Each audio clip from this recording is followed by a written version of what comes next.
नमस्कार, मैं हूं अजय। सत्ता का सेमीफाइनल की शुरुआत हो गई है, वोटिंग हो गई। आज उपचुनाव था मगर दमदार वोटिंग हुई है। यूपी के 7 विधानसभा सीटों पर चुनाव संपन्न हुए। 7 बजे से शुरू हुआ मतदान, शाम 6 बजे खत्म हुआ। इस दौरान सुरक्षा के कड़े इंतजाम रहे और बम्पर वोटिंग हुई। यूपी की 7 विधानसभा सीटों के लिए मतदान किया गया। टुंडला, बुलंदशहर, नौगांव सादात, घाटमपुर, बांगरमऊ, मल्हनी और देवरिया में सुबह 7 बजे से मतदान शुरू हो गया था। मतदान को लेकर कई जगहों पर वोटर्स में खासा उत्साह दिखा, तो कुछ पोलिंग बूथ पर वोटर्स नदारद दिखे। प्रशासन ने वोटिंग को लेकर सुरक्षा के पुख्ता इंतजाम किए थे। कानपुर के घाटमपुर में आईजी रेंज मोहित अग्रवाल ने मतदान केंद्रों का जायजा लिया। हर मतदान केंद्र पर शांतिपूर्वक चुनाव अभी तक हुआ है। कहीं से किसी भी तरह की गड़बड़ी की या अन्य प्रकार की हिंसा की कोई सूचना यहाँ पर प्राप्त नहीं हुई है। हमारे पुलिस के जवान हर मतदान केंद्र पर मुस्तैदी से अपनी ड्यूटी कर रहे हैं।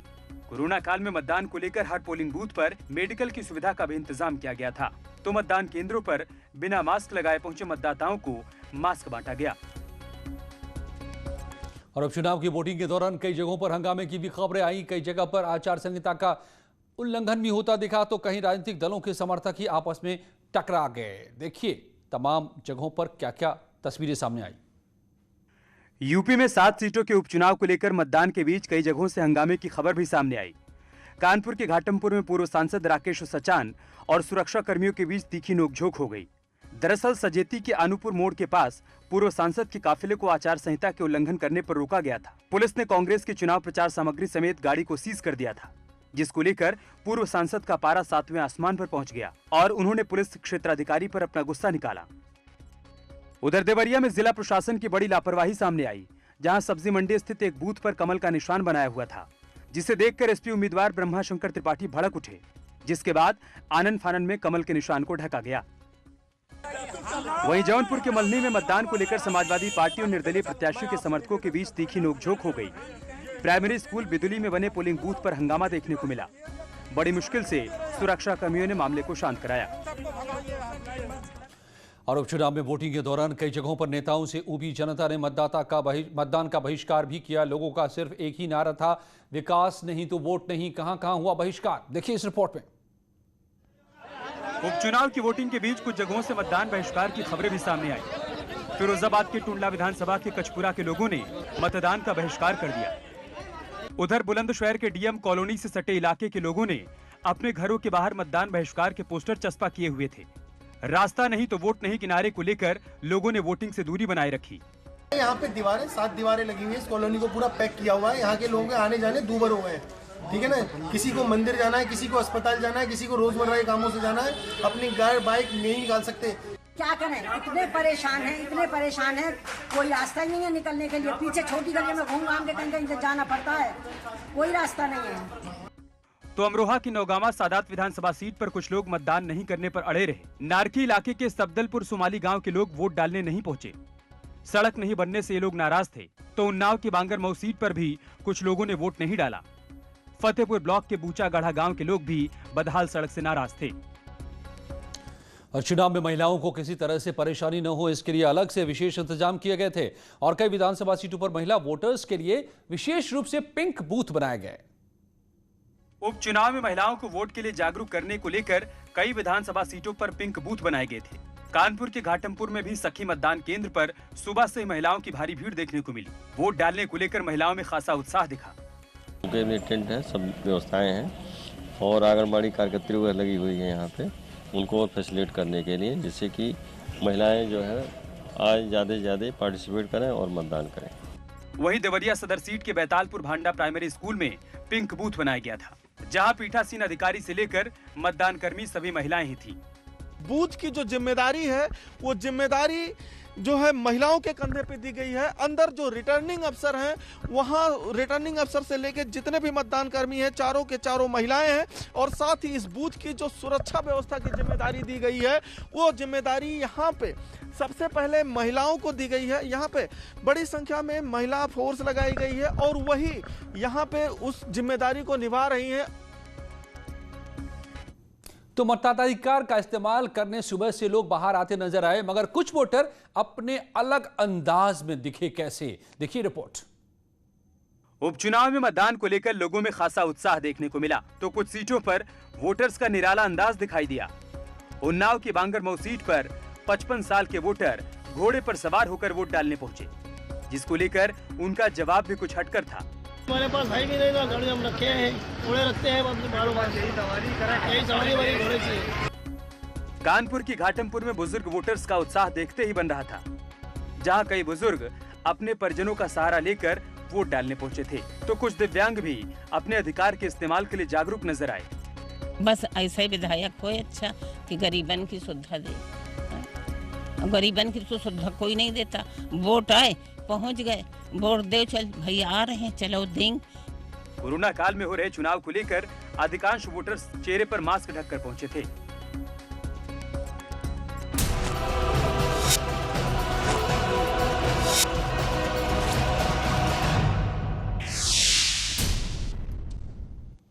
तो यूपी में सत्ता के सेमीफाइनल के लिए वोट तो डल गए, लेकिन बिहार में बादशाहत की जंग अभी भी जारी है और ये वजह कि पीएम मोदी का बिहार में धुआंधार प्रचार भी जारी है। आज सहरसा में पीएम मोदी की रैली थी। जैसे ही पीएम मोदी मंच पर पहुंचे, उनका जबरदस्त स्वागत किया गया।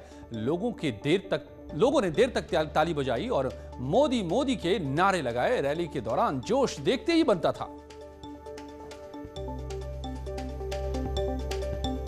ये उत्साह, ये उमंग मैं बिहार के मतदाताओं का, उनकी सक्रियता का, लोकतंत्र के प्रति उनकी श्रद्धा का हृदयपूर्वक अभिनंदन करता हूं और सभी नागरिकों से, देश भर के अनेक राज्यों में उपचुनाव भी चल रहे हैं, बिहार में भी कई स्थान पर मतदान चल रहा है। चुनाव ये लोकतंत्र का बहुत बड़ा उत्सव होता है और लोकतंत्र के उत्सव में बढ़ चढ़ करके हिस्सा लेना हर नागरिक का कर्तव्य है और वही उज्जवल भविष्य की गारंटी भी है। और कैराना में समाजवादी पार्टी के विधायक नाहिद हसन का एक विवादित वीडियो वायरल हो रहा है। विवादित वीडियो, इसमें राजनीतिक दलों ने अब तीखी प्रतिक्रिया दी है। देखिए वो वीडियो भी। कैराना में समाजवादी पार्टी के विधायक नाहिद हसन का एक वीडियो वायरल हो रहा है, जिसमें वो जिला प्रशासन के अधिकारियों के साथ ही इलाके के इंस्पेक्टर को भला बुरा कह रहे हैं। कैराना में हम रहेंगे, ये हमारा कैराना है, किसके इनके कटपुंजे जो इंस्पेक्टर और ये जो अधिकारी है, डीएमओ चाहे एसपी, इनके बात की जागीर नहीं है। नाहिद हसन यहीं पर नहीं रुके, उन्होंने पुलिस के खिलाफ लोगों को भड़काने वाली बात भी कही। आपके घरों में जिस तरीके से आज औरतों को उठा के जेल में बंद करा जा रहा, आपके पिता जो है दो दो रात जो है हमारी औरतों को जेल में रखा जा रहा, यहाँ तक नौबत आ ली। आज भी अगर आवाज नहीं उठाओगे तो क्या होगा, हमारे घर तक जो है ये लोग शराब पी का जो है आपके घर में जाकर आपकी माँ बहनों से रेप करेंगे और तुम खड़े देखते रह जाओगे। नाहिद हसन के विवादित बयानों पर बीजेपी और पीएसपीएल ने आपत्ति जताई और कहा कि भाषा मर्यादित रहनी चाहिए।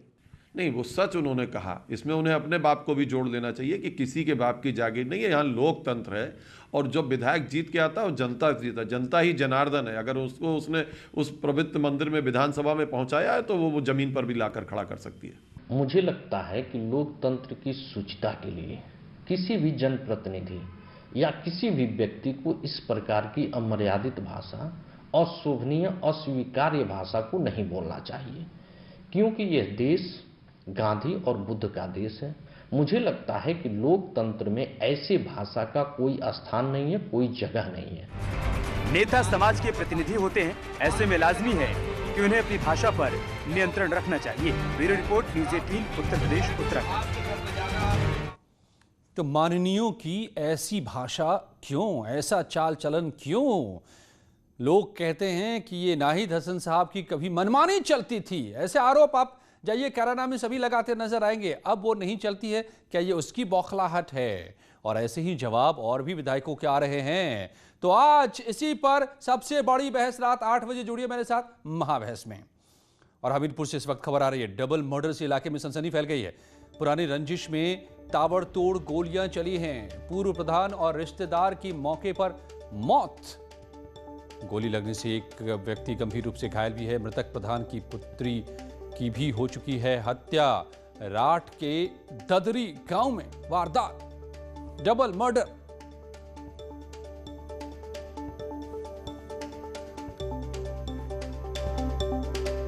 प्रतापगढ़ के बलीपुर गांव में सोमवार को हुए डबल मर्डर के मामले में एक वीडियो सामने आया है। दो पक्षों के लोग मारपीट करते इस वीडियो में दिख रहे हैं। दबंगों ने पिता पुत्र को गोली मार दी। फायरिंग की आवाज भी सुनाई दे रही है। रास्ते में ट्रैक्टर निकालते समय तार हटाने को लेकर के दो गुटों में विवाद हुआ था, जिसके बाद ये गोली मारी थी। इस मामले में पुलिस ने एक आरोपी को गिरफ्तार किया है। देखिए ये वीडियो गोलीबारी की।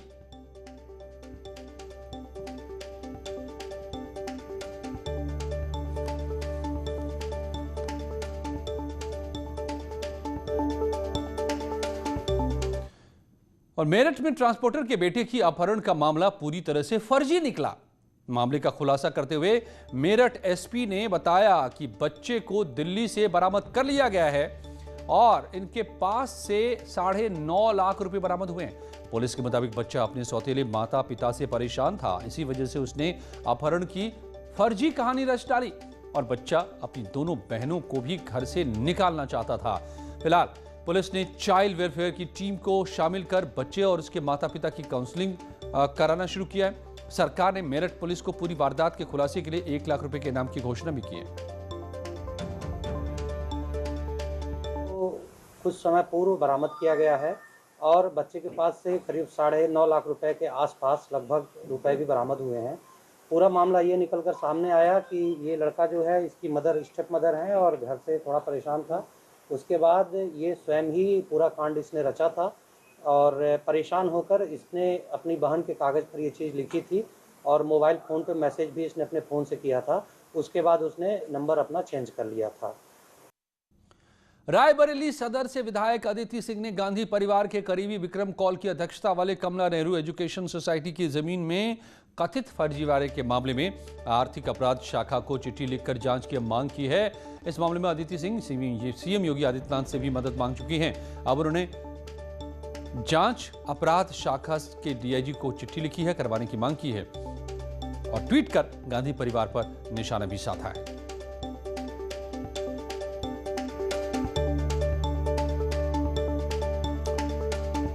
तो अदिति सिंह जो खुद कांग्रेस रायबरेली में कांग्रेस के ही विधायक हैं, लेकिन लगातार वो कांग्रेस पर हमलावर हैं और इस वक्त जो उन्होंने मामला उजागर किया है वो चौंकाने वाला है। कमला नेहरू सोसाइटी एक बनी थी, कांग्रेस पार्टी के लोगों ने इसे बनाया था किसी दौर में और इसके नाम पर जमीन ली गई थी, नजूल की जमीन, सरकारी जमीन।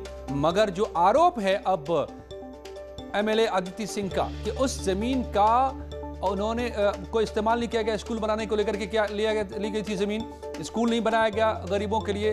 अब इसमें गरीब कुछ बस गए हैं जमीन पर, तो इस जमीन को बेचने की कोशिश कर रही है कांग्रेस पार्टी और इसी की जांच करवाने के लिए चिट्ठी लिखी है अदिति सिंह ने।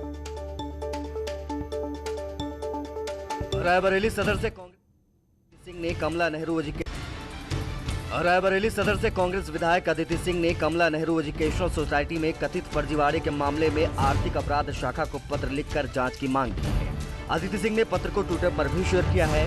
ट्विटर पर उन्होंने लिखा कि बच्चों की पढ़ाई का बढ़ावा देने के नाम पर जमीन ली गई, दशकों बाद भी उसका कोई इस्तेमाल नहीं किया और अब उस जमीन को करोड़ों में बेचने की फिराक में है। कमला नेहरू एजुकेशनल सोसाइटी के उस फर्जीवाड़े और भारी पैसों की गड़बड़ी की जाँच के लिए मैंने आज आर्थिक अपराध शाखा को पत्र लिखा है।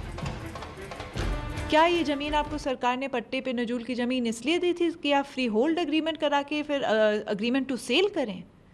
क्या इसलिए दी थी? क्या जनता के पैसे की जो ज़मीन होती है, सरकार की जो ज़मीन होती है, जो सरकार सोचती है कि नजूल की ज़मीन जनरली दी जाती है अस्पताल खोलने के लिए, कॉलेज खोलने के लिए, जनसेवा के लिए, क्या ये है कमला नेहरू एजुकेशन सोसाइटी की और कांग्रेस पार्टी की जनसेवा कि वो इस ज़मीन से नॉट ओनली कि उन्होंने वहाँ जिस काम के लिए उनको ज़मीन अलॉट कराई गई थी, बहुत जनहित में अलॉट कराई गई थी, जनसेवा के लिए अलॉट कराई गई थी, नॉट ओनली कि उन्होंने वो उस चीज़ पे खरे नहीं उतरे, अब वो वहाँ से उन गरीबों को भी हटाने का प्रयास कर रहे हैं जिस ज़मीन पे वो काबिज ही कभी नहीं थे। आप वहाँ मौके पे जाके देखें, मेरी आपसे रिक्वेस्ट है, मेरी दरख्वास्त है, आप मौके पे वहाँ जाके देखिए। सिविल लाइन पे हार्ट ऑफ द सिटी का मैटर है छोटे छोटे दुकानें वाले गरीब लोग, कोई डेली मुझे फोन आता है कि मैम हम तो मर जाएंगे, हम कहाँ जाएं। आदित्य सिंह के इस ट्वीट के बाद बीजेपी हमलावर हो गई। बीजेपी प्रवक्ता शलभ मणि त्रिपाठी ने ट्विटर पर लिखा कि गांधी परिवार किसी के नाम पर भी जमीनें लूट सकता है। पहले राजीव जी के नाम पर सम्राट साइकिल के बहाने गरीबों की जमीन लूटी, अब फिराक में थे कमला नेहरू जी के नाम पर 112 दलित मुस्लिमों की जमीन लूटने की। पर अब दाल नहीं गलेगी, योगी जी की सरकार गरीबों के हक में जमीन खोरों से लड़ेगी। वहीं रेल मंत्री पीयूष गोयल ने भी ट्वीट कर निशाना साधा है। उन्होंने अपने ट्वीट में लिखा कि पीएम से पारदर्शिता की मांग करने वालों ने रायबरेली में कमला नेहरू एजुकेशन सोसाइटी के नाम पर एक बार फिर से जमीन घोटाला किया, आवंटित जमीन पर कॉलेज नहीं बनाया और जमीन का दुरुपयोग करने की कोशिश की। आखिर कितनी बार गांधी परिवार और कांग्रेस घोटालों का जवाब देगी। अब गौरतलब है कि कमला नेहरू एजुकेशनल सोसाइटी की सिविल लाइन में करीब 5 बीघा जमीन है। इस पर कब्जे को लेकर विवाद का मामला सिविल कोर्ट में विचाराधीन है। इस जमीन पर महिला महाविद्यालय बनना प्रस्तावित है। मौजूदा समय में लगभग 100 दुकानदारों ने इस जमीन पर कब्जा कर रखा है। हाल ही में हाईकोर्ट का आदेश बताकर जमीन खाली कराने का प्रयास हुआ था। अब विधायक आदित्य सिंह ने ये मामला शासन स्तर पर उठा दिया है। Bureau report, news 18। कालीन कलेक्टर ने एक राजस्व की टीम बनाई। मुझे याद है उसकी टीम के जांचकर्ता अधिकारी एक जेपी जी थे। उन्होंने जांच करने के बाद जो रिपोर्ट दिखाई तो उसमें पता लगा ये जमीन न शासन की थी न कमला नेहरू क्षेत्र की। ये जमीन कोई कैलाश चंद अग्रवाल रुदौली की थी। अब कैसे अभिलेखों का हेर फेर करके कैसे क्या हुआ, किस तरह सोसाइटी के नाम आई, मुझे नहीं मालूम। बहरहाल हम लोग ये लोग वाद दायर करते रहे, वाद दायर कर दिया, मुकदमे की पैरवी करते रहे। बाद में एक आदेश आया अभी 1-1.5 महीना पहले कि हाईकोर्ट का आदेश हुआ कि जमीन खाली कराई जाए। लौटते हैं कुछ ही पलों में और दमदार खबरों के साथ।